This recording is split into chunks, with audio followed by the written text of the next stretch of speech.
노동자를 만나다 4편 군산시 가족센터 편. 노동자를 만나다 세상의 주인인 우리 노동자들은 이 사회에서는 그 주의에 걸맞지 않게 푸대접을 받아오고 있는데요. 보수 언론들은 명산이 전문가니 하면서 다양한 목소리를 담아내지만 정작 우리 노동자들의 목소리를 제대로 대변하거나 반영하는 사례는 거의 없습니다. 그래서 자주성을 위한 투쟁의 주역이자 생산의 주체인 우리 노동자들의 목소리를 직접 듣는 시간을 준비했습니다. 노동자를 만나다 4탄. 오늘은 호남본부의 장투사업장인 군산시 가족센터 조합원들과 함께 하도록 하겠습니다. 우선 최연소 사무장으로 활동하고 계시고 호남본부의 마스코트인 김소연 사무장님을 소개합니다. 안녕하세요, 사무장님. 안녕하세요. 호남본부 마스코트 김소연입니다. 반갑습니다. 그리고 오늘 게스트로 이렇게 박수 치는 건가요? 오늘 게스트로 두 분을 모셨습니다. 먼저 군산시 가족센터에서 퇴사했지만 여전히 노동조합 활동을 하고 계신 유경미 조합원입니다. 반갑습니다. 유경미 조합원입니다. 네, 또 다른 손님입니다. 노동자를 만나다 편에 빠지면 서운한 진국자, 아니 진프로 함께 하셨습니다. 네, 진프로입니다. 네, 김소연 사무장님 안녕하십니까? 요즘 우리가 본 지 너무 오래된 것 같습니다. 요즘 호남본부의 마스코트로 활동하고 계시는데요. 호남본부의 마스코트라는 의견에 대해 어떻게 생각하시는지요? 이게 어디까지 합의가 된 건지 잘 모르겠는데요. 마스코트라고 해주시니까 감사드리고요. 아니 정작 군산시 가족센터 조합원에서 일하는 우리는 전혀 모르는 사실입니다. 호남본부에서만 알고 있었던. 누가 전하신지 모르겠지만 감사드리고 또 생각해보니까 맞는 것 같기도 하거든요. 이렇게 뻔뻔하게. 네, 열심히 하고 있고 호남본부에 좀 에너지를 드리기 위해서 열심히 활동하고 있습니다. 네. 네. 군산시 가족센터 조합원들은 아무도 모르지만, 네. 호남본부의 마스코트로, 네. 사무장님은 어떤 계기로 군산시 가족센터에 입사하게 되었는지요? 저는 2018년도에 졸업을 하면서 이제 센터에 입사를 하게 된 케이스인데요. 졸업을 앞두고 졸업 준비를 하고 있을 때 이제 주변에서 군산시 그 당시에는 건강가정지원센터가 이제 자리가 났다. 너 졸업하려고 하니까 예정자도 가능한데 한번 해보면 어떠냐 이렇게 좀 제안을 받아가지고 그렇게 해서 서류를 내서 센터에 입사하게 됐습니다. 지금 현재 군산시 가족센터에서 하고 있는 일은 어떤 일이십니까? 지금은 군산시에 이제 거주하고 있는 다문화 가족들을 위한 서비스를 제공하고 있고요. 교육이나 체험 프로그램 그리고 한국어 수업 같은 그런 프로그램 관리를 주로 하고 있습니다. 그러면 혹시 첫 직장이에요? 첫 직장입니다. 네, 군산시 가족센터에서 일할 때 가장 기억나는 에피소드가 있을까요? 에피소드라고 한 상황이 있는 거는 아닌데 제가 오랫동안 근무를 하다 보니까 아무래도 자주 이용하시는 분들하고는 얼굴이 좀 익어 있는 분들이 있어요. 그래서 마트 같은 데 지나가면 와서 인사하시는 분들, 이렇게 길거리 지나가다가 와서 안녕하세요 이렇게 이제 인사하시는 분들, 아니면 이제 다문화 가족 중에서도 센터 일 외에 좀 개인적인 고민을 전화해서 물어보시는 분들, 이런 분들이 조금 이제 생기기 시작해서 나 센터에서 그래도 조금 괜찮게 일하고 있는가 보다 하는 생각이 최근에 좀 들기 시작했습니다. 네, 유경미 우리 조합원은 군산시 가족센터에 입사한 계기는 무엇인가요? 저는 심리 상담사로서 그동안 프리랜서 활동하고 있다가 군산시 가족센터에는 군산 시민들이 심리적으로 정서적으로 많은 어려움을 겪고 있는데 그게 아주 무료로 심리 상담을 의뢰를 하고 그리고 다양한 케이스들이 있다는 얘기를 듣고 그리고 작은 힘이지만 군산 시민들을 위해서 도움이 되고자 입사를 선택하였습니다. 그러면 군산시 가족센터에서 근무하면서 가장 즐거웠던 것은 무엇이었을까요?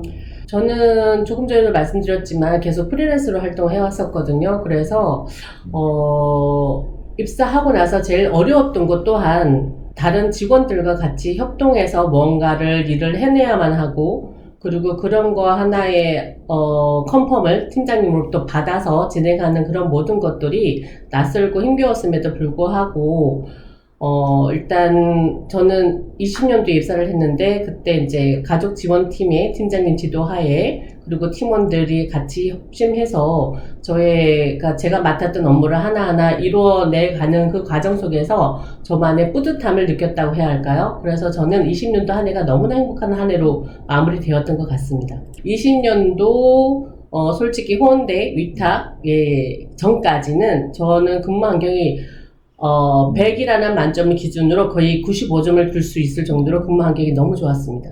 마이너스 5점? 마이너스 5점은 정시 출근 프리랜서는 그게 아니었거든요. 아, 네. 그럼 직장으로 치면 그 사무장님이 직장 선배네요. 그 당시에도 선배입니다. 그 당시에도 고참.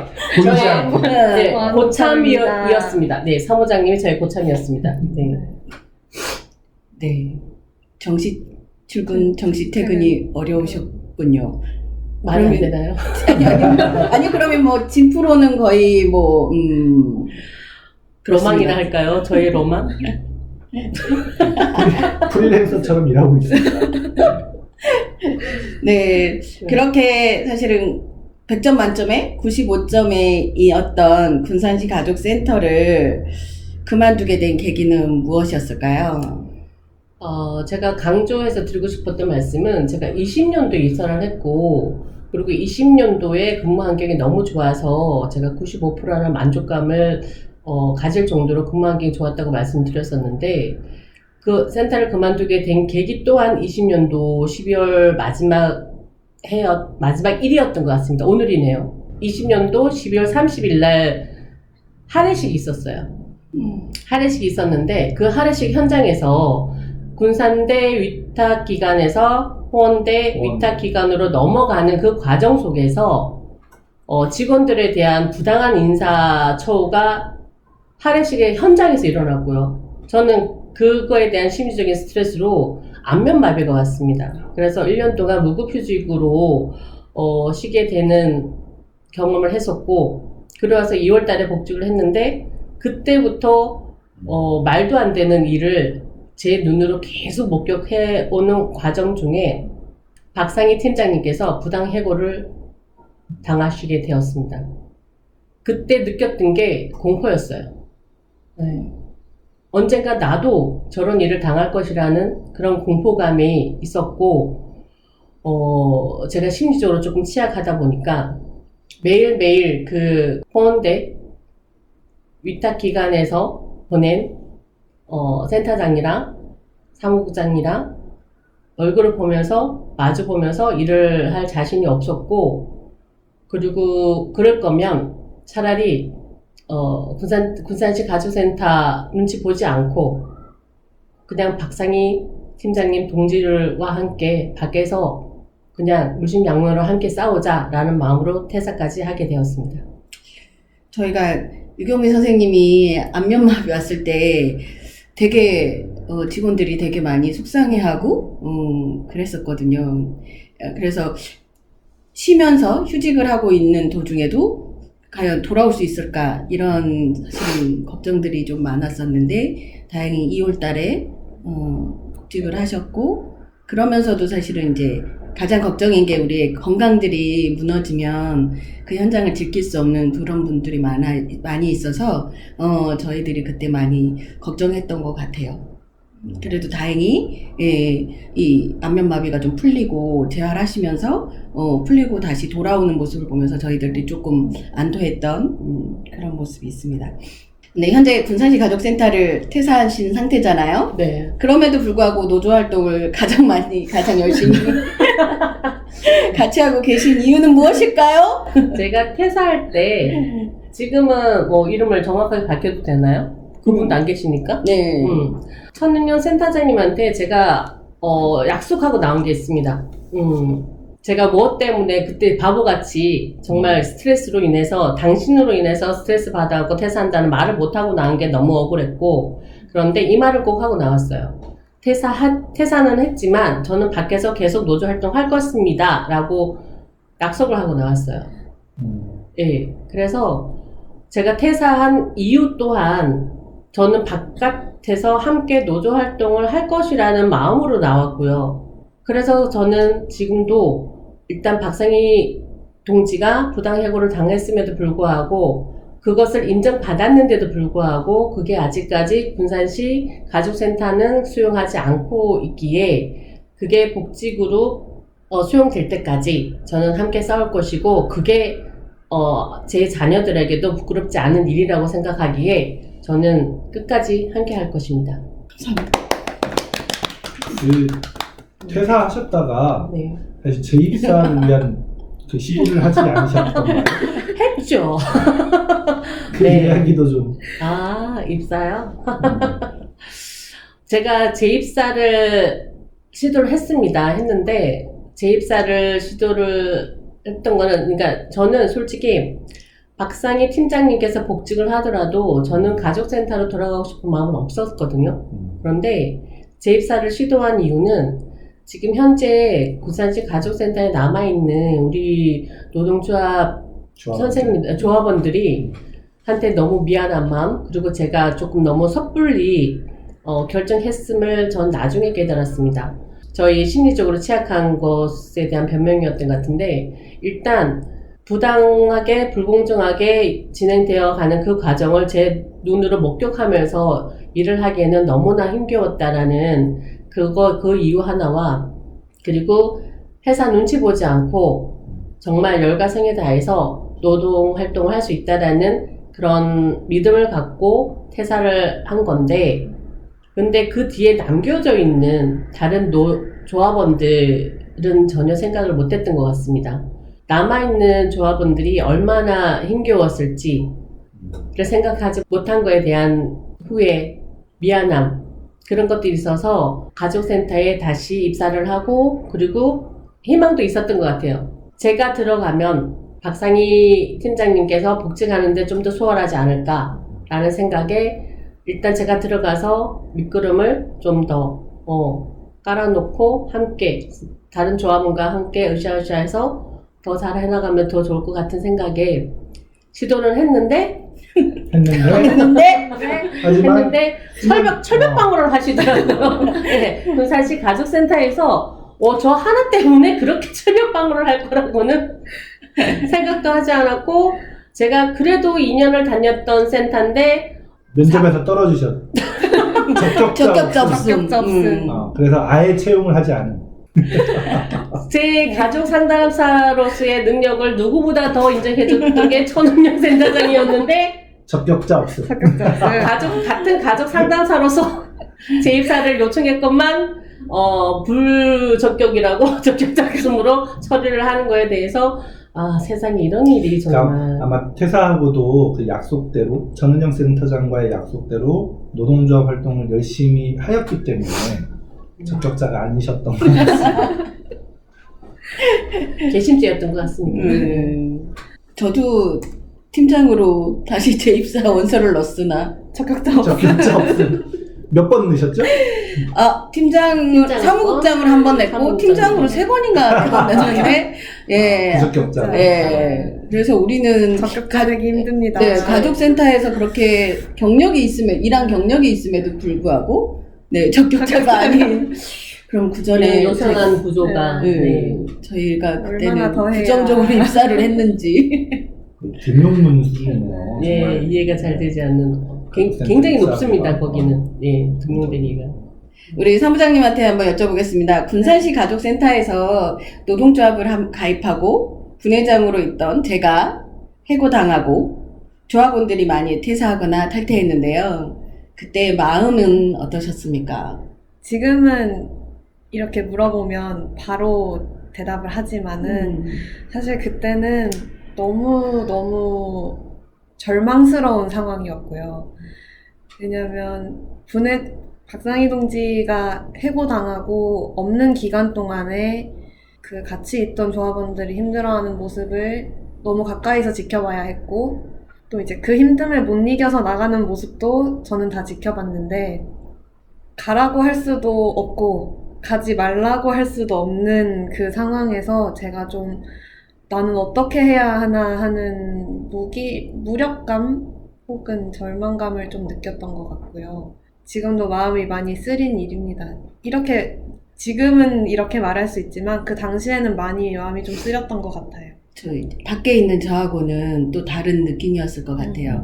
저는 그 사람들을 계속 현장에서 지켜보지 않았고 밖에서 있었고 우리는 안에서 현장에서 그 사람들과 계속 생활을 하다가 같이 뜻을 모으고 노동조합을 시작을 했는데 어느 순간 한두 명씩 나가는 모습을 봤을 때 가까이에서 지켜본 사람들이 제일 많이 힘들지 않았을까 이런 생각이 좀 듭니다. 그 질문이 좀 있는데 이제 투쟁을 하면 결국 이제 신념과 의리 이게 제일 중요하더라고요. 신념과 의리가 이제 둘 다 있으면 가장 좋고, 근데 둘 중에 하나 이제 신념이 있거나 아니면 의리, 그러니까 해고된 그 동지에 대한 의리, 어떤 의미에서 이제 우리 유경미 선생님은 그 의리로 활동을 하셨다는 이제 느낌도 있는데, 뭐 이제 선입견이었던 것 같아요. 사실 우리 사무장님 보면 울보잖아요.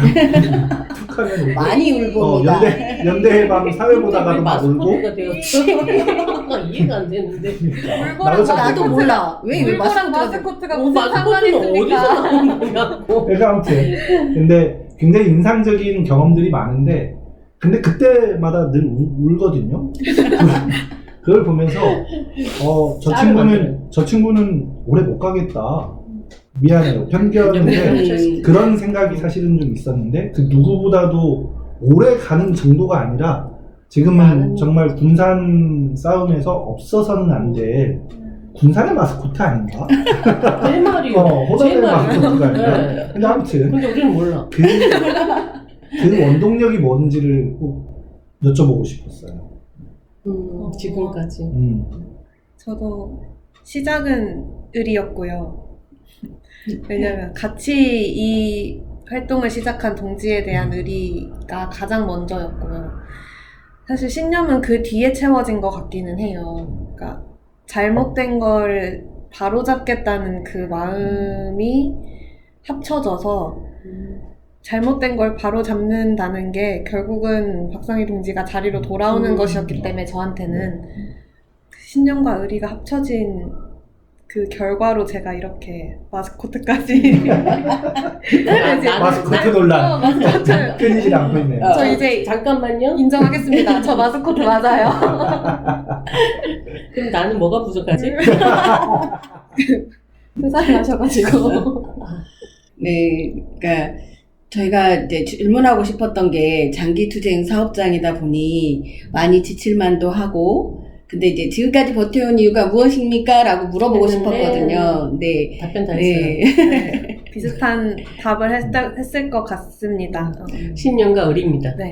네. 저는 어쨌든 이 모든 잘못된 상황을 다시 돌려놓고 싶다는 마음이 있고 또 자리로 돌아오셔야 되는 분이 있기 때문에 그렇기 때문에 저는 이렇게 활동하고 있지 않는가 생각합니다. 네, 예, 이제 우리 군산의 마스코트는 아니 호남의 마스코트는 우리 그 사무장님 하시고요. 네. 군산의 마스코트는 좋습니다. 우리 유경미. 아무도 네. 인정할 것 같은데 이렇게 잘못하면은 식사를 못 하실 것 같아서 네. 그러면 이제 군산의 마스코트인 우리 유경미 선생님 빼고 해주세요. 대답 안 하겠습니다. 네. 퇴사한 후에 노동조합 활동을 하시는데 가족의 반응이 어떤지 궁금합니다. 여기서 이제 알 사람 다 알고 계시는데요. 저희 남편 직업이 특수 직업이다 보니까 처음에는 꼭 그렇게까지 해야 되냐라는 염려가 많았습니다. 예, 많았고 그런데 지금 함께 여기 군산시 가족센터 조합원과 같이 만나고 그리고 이야기 듣고 특히 지금 어떤 게 많이 저희들을 이해하는 데 도움이 되냐면 박상희 팀장님, 그러니까 박상희 동지가 올린 영상을 저희 남편이 많이 시청한 것 같아요. 네, 그러면서 유튜브야? 뭐냐 이거? 얼굴이 여기 나온다? 삼각김밥? 내가 뜯어볼게. 먼저. 그래, 우리 스타일. 맞아. 했어. 응. 그거 한쪽 빼. 다 뜯는 거 아니야? 끝까지 뜯으셔야죠. 아니, 접시를 굳이 갖다 줘? 흘릴까봐. 이미 뜯었어? 이렇게? 봐봐. 찢어줘. 벌써 불안하잖아. 그래, 여기까지는 된다니까? 잡아. 잡아. 아, 이렇게 먹는 거라고? 그럼 이제까지 어떻게 먹었던 거야? 그럼 손에 김이 묻잖아. 잠깐만, 어디서 먹었어? 저는 왜냐면 비닐을 한쪽을 닫고 얘를 먼저 이렇게 먹어. 했어. 뜯었어. 반절을 먹고 그 다음에 이거 한번 먹어. 아니 손에 김을 안 묻히고 안 묻히려고 이러는 거예요. 먹으려고 그래. 그러니까 형의 그런 심보 때문에 그런 거예요. 그런 날로 먹으려고 마이너스 때문에 그런 거예요. 다시 꺼는 거예요. 그러면 지금 이게 맞잖아요. 이거잖아요. 이 글씨인데요. 아니 이제까지 그렇게 못 먹고 아니 근데 한번 돌려야 되는데. 맞아, 렌즈 한번 돌려야 돼요. 여기서 얘기해. 오디오 걸린다고.